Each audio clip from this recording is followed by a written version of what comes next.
नाज़रीन आदाब, न्यूज़ 18 उर्दू में आपका इस्तकबाल है। मैं हूँ विसाल आज़म और इस वक्त की सबसे जो अहम ख़बर है वो यही है कि मोहम्मद यूसुफ खान उर्फ दिलीप कुमार अब हमारे बीच नहीं रहे हैं और उनकी तदफीन मुंबई के कब्रिस्तान में पूरी हो चुकी है। और हम दरअसल अब इस बात पर ज़रा पहलू पर उनके गौर करेंगे कि उनकी ज़िंदगी के कितने पहलू थे। उनकी जो अदाकारी है वो तो ख़ास है ही, उस अदाकारी की वजह कर ही ख़ुद वज़ीर आज़म ने जब ट्वीट किया उनके इस मौत की खबर पर तो उन्होंने लिखा कि ये हमारी सकाफती दुनिया के लिए एक अजीम नुकसान है। ये वज़ीर आज़म नरेंद्र मोदी ने बताया। अमिताभ बच्चन ने जो सदी के महानायक कहे जाते हैं, उन्होंने जब ट्वीट किया तो उन्होंने ये लिखा कि जब हिंदुस्तानी फिल्मों की तारीख़ लिखी जाएगी तो उसके दो हिस्से होंगे। एक वो तारीख़ जो दिलीप कुमार से पहले की फ़िल्मों की तारीख़ थी और एक वो तारीख़ जो दिलीप कुमार से शुरू होती है। यानी बहुत नुमाया अंदाज में तमाम लोगों ने उनकी अदाकारी को सराहा भी है। लेकिन क्या दिलीप कुमार सिर्फ अदाकारी यानी पर्दे पर ही बहुत मशहूर और मकबूल थे? उनकी ज़िंदगी के और कितने पहलू थे? कौन सा ऐसा पहलू है जिनसे शायद हम या आप ना वाकिफ़ हैं? ऐसे कई मौज़ूआत पर, ऐसे कई पहलू पर हम अभी इस पर रोशनी डालेंगे।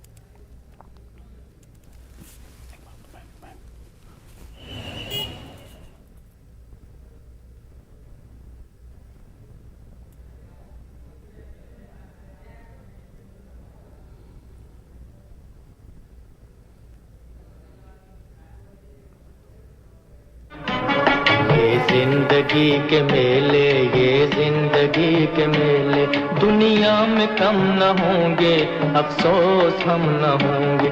ये जिंदगी के मेले, ये जिंदगी के मेले।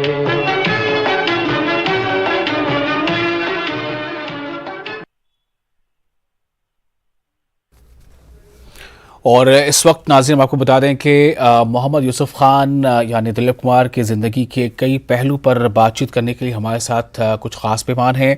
हमारे साथ शब्बीर अहमद अंसारी हैं जो सदर हैं all India Muslim OBC organisation के, और इनका काफ़ी मिलना जुलना, काफ़ी नाता रहा है। और इनसे ख़ास तौर से हमें ये जानने का मौका मिलेगा कि मोहम्मद यूसुफ खान की सिल्वर स्क्रीन के अलावा उनकी और सरगर्मियाँ क्या थी, किस तरह से उन्होंने समाजी खिदमात को बहुत हद तक अंजाम दिया है। हमारे साथ अरुण बख्शी भी हैं जो बताए खुद अदाकार हैं और सिंगर भी हैं, वो हमारे साथ मौजूद होंगे। रज़ा मुराद हमारे साथ कुछ देर में जुड़ने वाले हैं और हमारे नुमाइंदे वसीम इस वक्त हमारे साथ मौजूद हैं।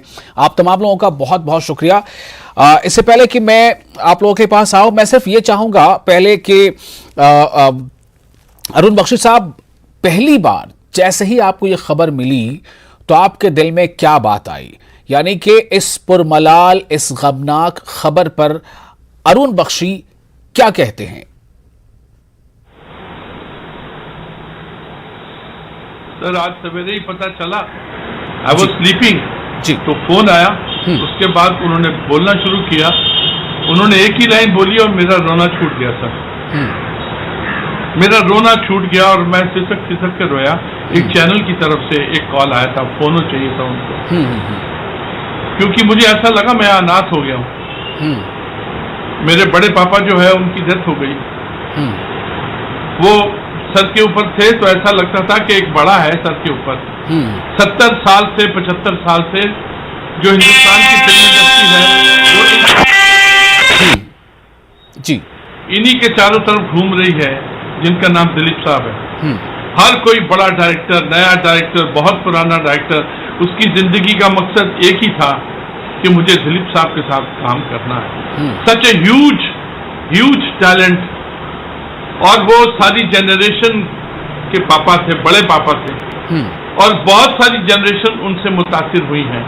उनमें एक मैं भी हूं, और मेरा सौभाग्य है कि मैंने उनके साथ 2 फिल्मों में काम किया जी। Long back there was a film called Mazdoor, Priya Chopra ji, उसमें मैं था और मैं उनको बहुत करीब से उनको नोटिस करता था, देखता था, उनको क्यूज देता था। जब दूसरे कलाकार अपनी लाइनें बोल के चले जाते थे तो मुझसे कहा जाता था, चोपड़ा जी कहते थे कि आप सर को क्यूज दीजिए। मैं उनको क्यूज देता था। इस बहाने मुझे उनके करीब आने का मौका मिला, इस बहाने उनको मुझे ऑब्जर्व करने का मौका मिला। वो बहुत बड़ा ग्रंथ था जी। वो एक वॉल्यूम नहीं था, बहुत बड़ा ग्रंथ था। जब बोलते थे तो लगता था कि फूल निकल रहे हैं। उनका तलफ़ुज़, उनकी बातचीत और उनका जिस तरह से कैरेक्टर को टैकल करना, जैसे उसके अंदर जाना, उनके शब्द, शब्दावली, उनका प्रायवाची उर्दू के, हिंदी के, आय हाय हाय, ऐसा ऑरा हमने देखा नहीं है। बहुत बड़ा ऑरा था, बहुत बड़ा ऑरा। तो अरुण बख्शी याद कर रहे हैं कि किस तरह दिलीप कुमार यानी मोहम्मद यूसुफ खान के साथ जब वो उनका मतलब सामना होता था, जब उनके आसपास इन्हें रहने का मौका मिलता था तो ये कैसे सीखते थे। और अरुण बख्शी ने कहा है कि उनकी जो अदायगी थी, यानी कि जिस तरह से वो किसी डायलॉग को अदा करते थे, तो अदायगी डायलॉग की ये तो फिल्मों की बात हो गई, लेकिन आम जिंदगी में वो कैसे बोलते थे, उनके अल्फाज का इंतखाब कैसा था, उनकी उर्दू कैसी थी, उनकी उर्दू बोलने का सलीका कैसा था, तर्ज अमल कैसा था, इसकी तारीफें सुनते आ रहे हैं।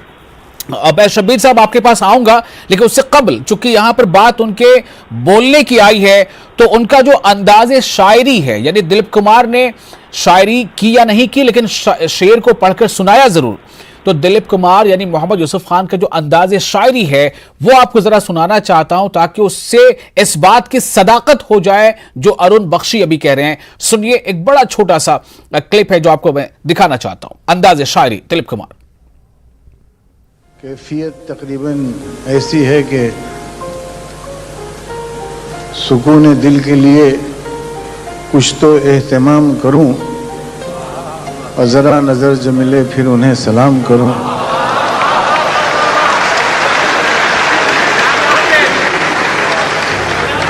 मुझे तो होश नहीं, आप मशवरा दीजिए। मुझे तो होश नहीं, आप मशवरा दीजिए, कहाँ से छेड़ूं फसाना, कहाँ तमाम करूं।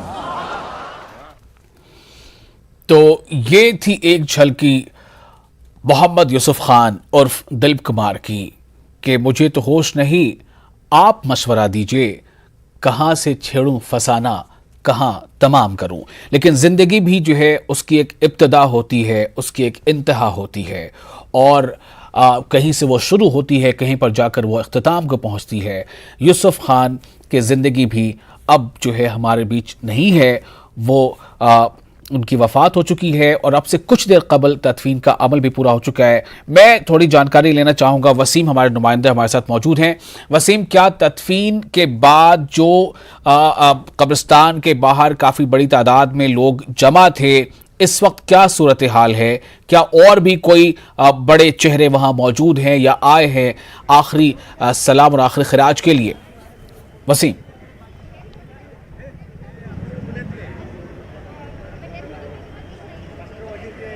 देखिए, कुछ देर पहले ही अमिताभ बच्चन और अभिषेक बच्चन यहाँ पहुँचे थे। उन्होंने कब्रिस्तान में पहुंचकर अपनी आखिरी सलामी की है। साथ ही कई जो रिश्तेदार हैं अब भी उनके, वो यहाँ पहुँच रहे हैं, लेकिन उन्हें अंदर नहीं जाने दिया जा रहा है। अब भी देख सकते हैं पुलिस की तरफ से बाकायदा भीड़ को हटाया जाता है, इसके बावजूद भी जो लोगों की भीड़ है वह पहुँच रही है, और इससे वजह से ना काफ़ी दिक्कतें मुंबई पुलिस के सामने खड़ी हो रही है। मैं आपको दिखाने की कोशिश करता हूँ अभी कि किस तरह से लोग, देखिए यहाँ पे अब भी गेट के बाहर पुलिस जो कर्मी हैं वो तैनात हैं, क्योंकि किसी भी वक्त कोई भी सेलिब्रिटी अपनी तरफ से आखिरी सलाम देने पहुंच सकता है कब्रिस्तान में। इसका खास ख्याल यहाँ पे मुंबई पुलिस की तरफ से रखा जा रहा है। और साथ ही जिस तरह से माहौल यहाँ पे साफ तौर पे दिखाई दे रहा है मुंबई में, जो नंबर्स है कोरोना के वो काफ़ी कम हुए हैं, तो ऐसे वक्त में ऐसी भीड़ की वजह से ये नंबर्स ना बढ़े, इसका ख्याल लोगों को रखने की ज़रूरत है, जिसकी वजह से मुंबई पुलिस ने अब बैरिकेडिंग शुरू कर दी है और सबको यहाँ से हटाने की कोशिश कर रही है। इसके बावजूद भी सड़क के उस पार और इस पार दोनों ही तरफ जो लोगों की भीड़ साफ तौर पे दिखाई दे रही है। कई लोगों की जो यादें हैं उनके साथ वो यहाँ पे जुड़ी हुई है। कई लोग ऐसे हैं जो कभी ना कभी दिलीप साहब से मुलाकात की, तो कुछ लोग ऐसे भी शख्स मिले जिन्होंने बातें करते करते उनकी आंखों में पानी भर गया। कुछ ऐसे शख्स भी मिले जिनको पर्सनल लेवल पे भी दिलीप साहब की फैमिली की तरफ से कई तरीके से कई तरह के उन्हें मदद की गई है, ऐसे भी है दूर तो दराज नाज़रीन, ये आप सीधी तस्वीरें यहाँ इस वक्त की देख रहे हैं। इस वक्त वहां मुंबई में कब्रिस्तान के बाहर क्या नजारा है ये आप देख पा रहे हैं। हमारे नुमाइंदे वसीम वहां मौजूद हैं। जैसे ही वहां कुछ भी अहम होता है आपके पास हम फौरन आएंगे। वसीम हमें इशारा करेंगे, हम वहां फिर से जाएंगे। फिलहाल रुख करते हैं अपने एक और मेहमान का। शब्बीर अहमद अंसारी हमारे साथ मौजूद हैं, जो सदर हैं all India Muslim OBC organisation के। और शब्बीर साहब, आपका बहुत इस्तकबाल है। मैं जानना चाहता हूं आपके जुबानी कि क्या लोग सिर्फ दिलीप कुमार यानी मोहम्मद यूसुफ खान को पर्दे का ट्रेजेडी किंग ही समझते रहेंगे? मैं आपके जरिए उस पहलू को लोगों के सामने लाना चाहता हूं कि किस तरह से वो समाजी खिदमात के लिए और समाज के ऐसे तबके के लिए जो पसमानदा रह गया है, जो तरक्की की रफ्तार में तेज नहीं है, उसके लिए उनका क्या कंट्रीब्यूशन रहा है। शब्बीर साहब।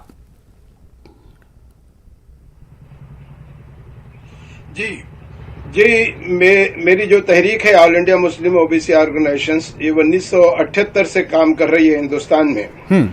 और जिस वक्त दिलीप कुमार साहब को पता चला कि ये एक तंजीम मुसलमानों के बुनियादी मसालों पर दस्तूर ने जो हक दिए हैं उसके ऊपर काम कर रही है, तो उन्होंने हमको बुलाया और हमारी बातचीत हुई उनसे।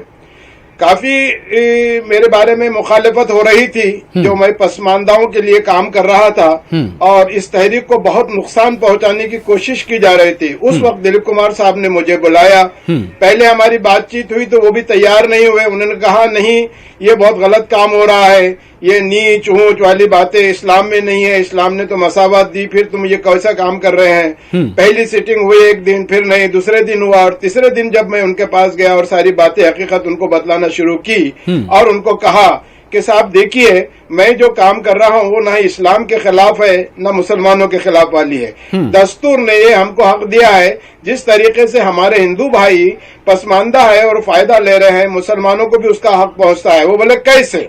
तो मौला देखिए, दस्तूर ने जो कहा है, मौला साहब पहले सबसे पहले थी कि आप भी ओबीसी है, तो वो बोले मैं कैसे वो भी हो सकता हूँ, मैं तो पेशावर का हूँ, मैं तो खान हूँ, मैं तो पठान हूँ। बोला हाँ साहब, यही धोखा खा रहे हैं हम। आपके वालिद की एक दुकान क्राफर्ड मार्केट में फ्रूट की है। उन्होंने कहा है, तो साहब वो फ्रूट का धंधा करने वाले, जो बिजनेस करने वाले हैं, उनको महाराष्ट्र में बागवान कहते हैं और उत्तर प्रदेश में उनको राइन कहते हैं। ये ओबीसी में आते हैं, तो कैसे आते हैं? तो दस्तूर में ये जो है क्लास है, पेशा है, जात नहीं है। तो बोले कैसे है? तो बोला ये दस्तूर ने हमको हक दिया है कि भाई ये क्लास है, पेशा है, और पेशा जात नहीं हो सकती है। यकीनन इस्लाम में जात पात का निजाम नहीं है, मसावत है 1400 साल पहले से, मगर आपका पेशा है वो पेशा हो सकता है, जात नहीं हो सकती। मैं अंसारी हूँ, जुला हूँ, कपड़ा बिनता हूँ, वो मेरा पेशा है, मैं जात नहीं है। वो बड़े खिलखिला कर कोटे, बहुत हंसे, मेरे हाथ पकड़े और कहा कि नहीं, तूने बिल्कुल सही बताया कि दस्तूर ने ये हमको हक दिया है, क्लास बोल करके, जात बोल करके नहीं है। और उसी तरीके का एक जीआर यहाँ के उस वक्त के मुख्यमंत्री ने निकाला था। मैंने उनको वो जीआर बतलाया। वो जीआर हमने इस तरीके से निकाला था, उस वक्त के यहाँ के वजीर आला ने जो हमारे कहने पर निकाला था, उसमें यही जीआर था कि बिला इम्तियाज मजहब व मिल्लत, जो भी इस जुमरे में, जो भी इस कैटेगरी में आते हैं मुस्लिम के सहित, इन सबको ये सहूलत मिलना चाहिए। दिलीप कुमार बहुत खुश हो गए और उन्होंने कहा कि नहीं, अब इसके बाद मैं तो आज तक किसी सियासी जमात से नहीं जुड़ा, मैं तो आज तक किसी एनजीओ से या किसी संगठन, किसी तहरीक से नहीं, मगर इस तहरीक में जरूर मैं जुड़ूंगा। और जब उन्होंने जबान दी, उसके बाद में वाकई में वो हमको जो 18 साल का तजुर्बा हुआ, सबसे पहले तो उन्होंने हमसे कहा कि एक जलसे आम यहाँ लिया जाए और वो हज हाउस में लिया जाए।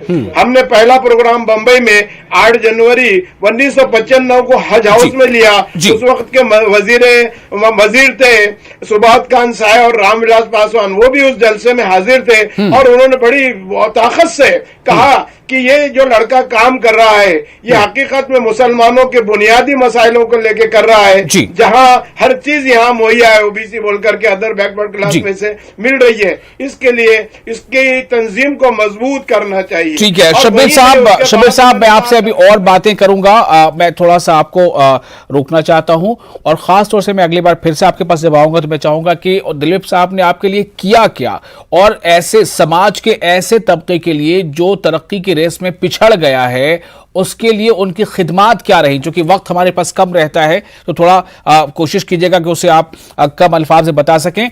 मैं वापस जाता हूं अरुण बख्शी साहब के पास। अरुण बख्शी साहब, असल में हमारी कोशिश है कि मोहम्मद यूसुफ खान के कई पहलुओं को हम अपने दर्शकों तक, अपने नाज़रीन तक पहुंचा सकें। तो एक तो पहलू है दिलीप कुमार साहब की जो स्क्रीन पर दिखती है। मैं ये जानना चाहता हूं कि क्या आपको उनमें अलग नजर आया कि एक अदाकार, क्या दिलीप कुमार भी बाकी दूसरे सभी अदाकार के जैसे थे? क्या दिलीप कुमार में अदाकार के अलावा भी कुछ आपको और दिखता था? क्या था वो?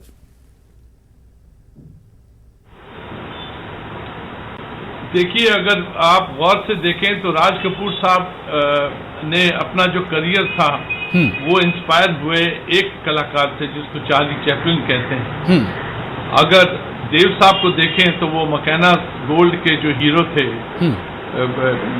उनसे थे, लेकिन दिलीप साहब was original, he was totally original.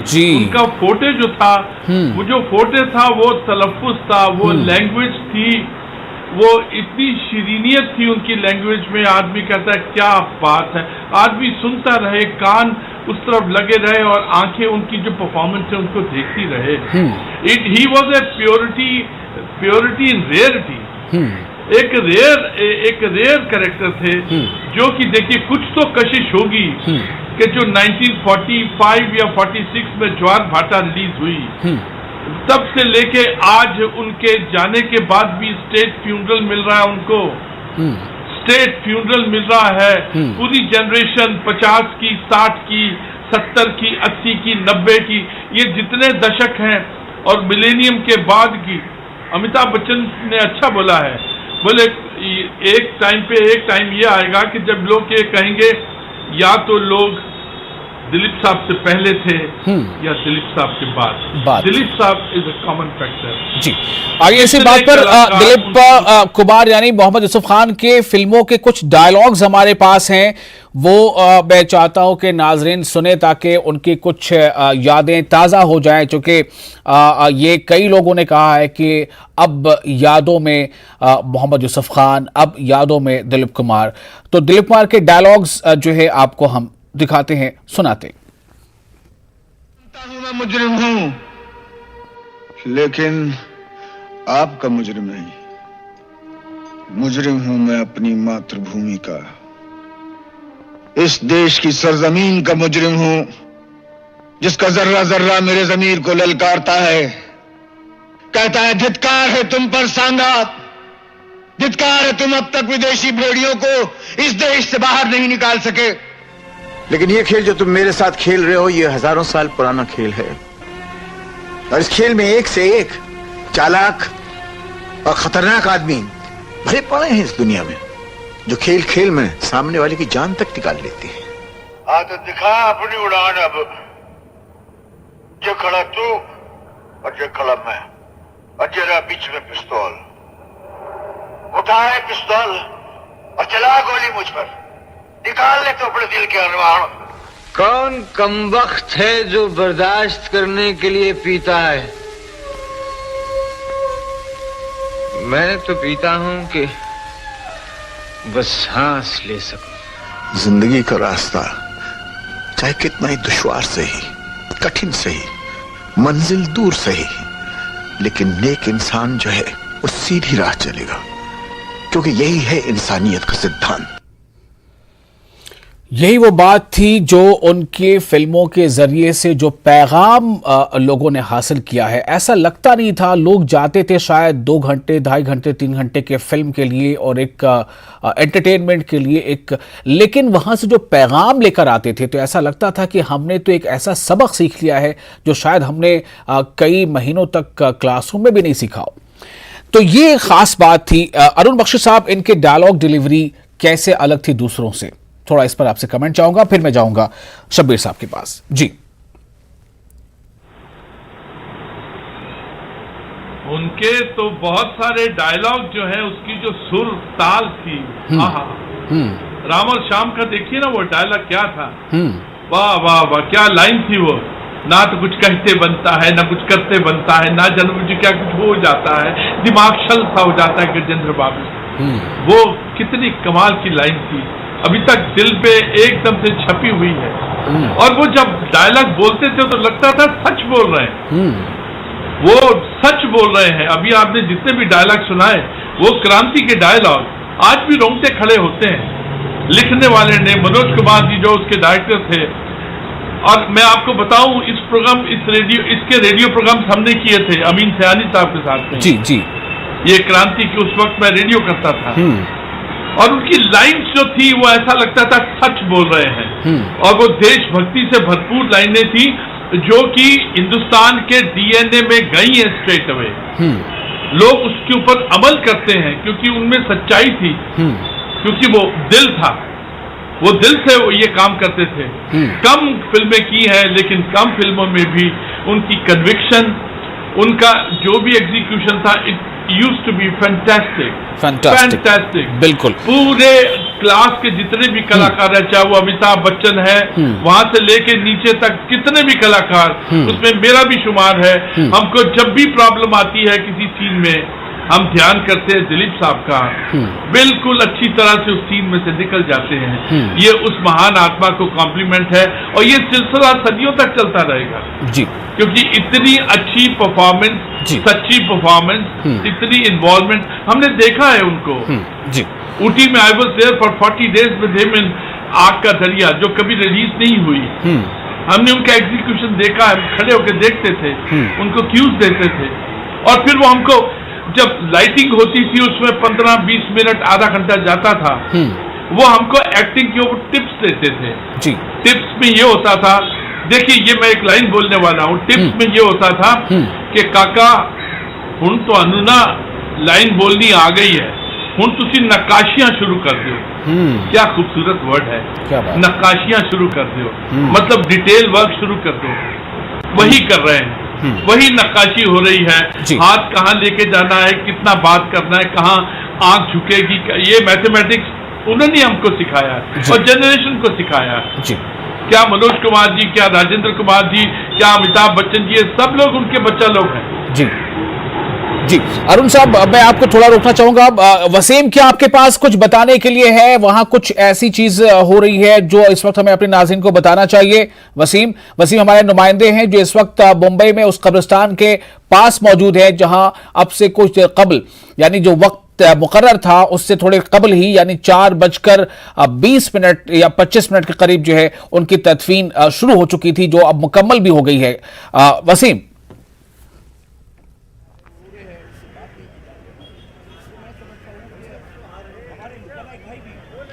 देखिए, जिस तरह से अभी कब्रिस्तान की बात करें हैं तो अभी लोगों की भीड़ यहाँ पे है, बेकाबू थी, उसे हटा दिया गया है ताकि किसी भी तरह की कोई दिक्कत किसी को ना आए, इसका ख्याल साफ तौर पे यहाँ पे रखा गया है। साथ ही जिस तरह से देखा गया है कि जो हमने कि अभी कई जो उनके रिश्तेदार हैं वो यहाँ पहुँच रहे हैं, लेकिन उनको किसी भी तरीके से कोई अनुमति नहीं मिल रही है किसी को जाने की, किसी तरह से मिलने की, इस तरह की किसी भी तरह की कोई इजाज़त नहीं दी गई है। अभी भी हमने देखा कुछ देर पहले जो दिलीप साहब है, सारा बानो है, उनके जो रिश्तेदार हैं वो अब भी यहाँ पहुँच रहे हैं, लेकिन उन्हें मौका नहीं दिया जा रहा है। अभी भी देखिए गेट पे पुलिस के लोग खड़े हैं, ये देखिए उनके कोई रिश्तेदार है जो पहुँच रहे हैं, अब उन्हें रोक दिया जाता है ताकि आप अंदर नहीं जा सकते हैं, किसी तरह की कोई इजाज़त नहीं है। इसके बाद जब यहाँ के जो कब्रिस्तान के जो देख रेख करने वाले लोग हैं उनसे बातचीत की जाती है, इसके बाद उनको लगता है कि हाँ अब किसी को अंदर जाने दिया जा सकता है, सोशल डिस्टेंस मेंटेन करके,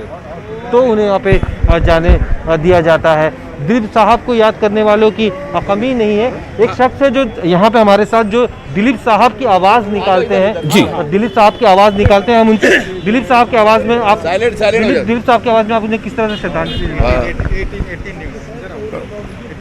वही, मैं हिंदुस्तान की मखसूस शख्सियत दिलीप कुमार, मैं हिंदुस्तान के मेरे सभी चाहने वालों से यही कहूँगा कि दोस्तों, हर इंसान को मौत का मज़ा चखना है। मैं गया तो क्या हुआ, मुझसे पहले कई सिकंदर जा चुके हैं, कई दारा जा चुके हैं। जायकुल मौत हर शख्स को मौत का मज़ा चखना है। भाई, मैं इतना ही कहूँगा कि कैसे दारा, कैसे सिकंदर, हर कोई हुए धरती के अंदर, कैसा दारा कैसा सिकंदर, हर कोई हुए धरती के अंदर। दुनिया की हर चीज़ है आनी आनी और जानी, अल्लाह बाकी मिन कुल्ल फ़ानी। एक शख्स पूना से पहुंचे हैं हमसे, आप यहाँ से क्यों आए? मैं पूना से आया हूँ। मैं दिलीप कुमार साहब की जब खबर सुना तो वहाँ पर, मैं पूना से कस्बा पेट में रहता हूँ, वहाँ से मैं गाड़ी पकड़ के अपनी खुद यहाँ पर आया हूँ। दिलीप कुमार साहब के बारे में मैं बहुत ही मोहब्बत और खुलूस हमारे दिल में मैं रखता हूँ। मैं जब ये न्यूज़ सुना दिलीप कुमार साहब की तो मैं रो पड़ा हूँ। हमारे घर में सभी रो रहे थे। ये शख्स दोबारा अब नहीं आएगा, ये शख्स अब दोबारा नहीं आएगा। ये हिंदुस्तान की जो शान थी वो अब चली गई है, और मैं यही बोलूँगा कि अल्लाह उनको यहाँ जन्नत में एक मकाम हासिल करे, अल्लाह उनको जन्नत के अंदर एक मकाम हासिल करे। सुनील, चलिए मैं वसीम, मैं इजाजत चाहूंगा आपसे, मुझे अब शब्बीर साहब से बात करनी है। शब्बीर साहब, मैं आपके पास आ रहा हूं, एक छोटा सा जवाब चाहूंगा। मैं सिर्फ ये जानना चाहता हूं कि यूसुफ खान साहब ने, दिलीप कुमार साहब ने समाजी खिदमात में क्या कुछ किया? शब्बीर साहब।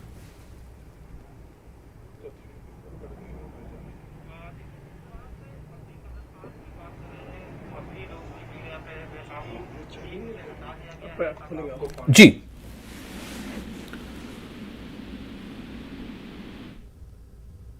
शब्बीर साहब, आवाज मिल रही है?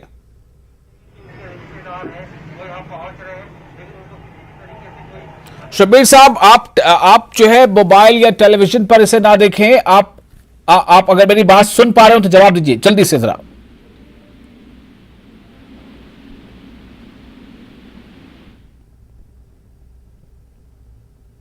अरुण बख्शी साहब के पास मैं आता हूं। अरुण बख्शी साहब, क्या मतलब आज की चर्चा होगी, आज टेलीविजन पे लोग उनको सुनेंगे, देखेंगे, और फिर क्या लोग दिलीप कुमार को भूल जाएंगे?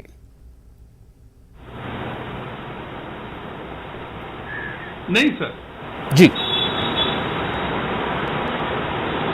दिलीप साहब को कोई भूल नहीं सकता है सर।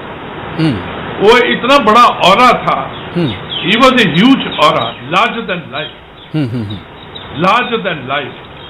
इतना बड़ा ऑरा हमने देखा ही नहीं है, कभी नहीं देखा है। उनको कोई भूल नहीं सकता। हम ये मानते हैं कि वो 98 इयर्स में वो सुपुर्द खास हो रहे हैं। हम ये भी जानते हैं कि वो पिछले 20 साल से उनकी तबीयत ठीक नहीं थी। हम ये भी जानते हैं कि बार बार वो हॉस्पिटल जा रहे थे, लेकिन हम अपने घरों में बैठ के उनके लिए दुआ करते थे सर। मतलब पर्सन लाइक मी, एक नश्वर इंसान हूँ जी, छोटा सा कलाकार हूँ, और I used to miss the beat always. जब भी पता चला वो हॉस्पिटल में गए हैं, I used to miss the beat. अपना सारा काम छोड़ के प्रेयर करते थे हम कि नहीं, रब करे दिलीप साहब ठीक रहे। सर पे तो है एक बड़ा भाई, एक डैड, अ बिग डैड जी। ये 70 साल से सारी फिल्म इंडस्ट्री उनके चारों तरफ घूम रही है। बिल्कुल बहुत सारे उनकी ऐसी फिल्में, ऐसे डायलॉग्स, ऐसे उनके किरदार और ऐसे उनका अपना अमल है जो हमें उन्हें भूलने नहीं देगा। बहुत शुक्रिया आप तमाम लोगों का इस खास मौजू पर गुफ्तगू के लिए। आदाब।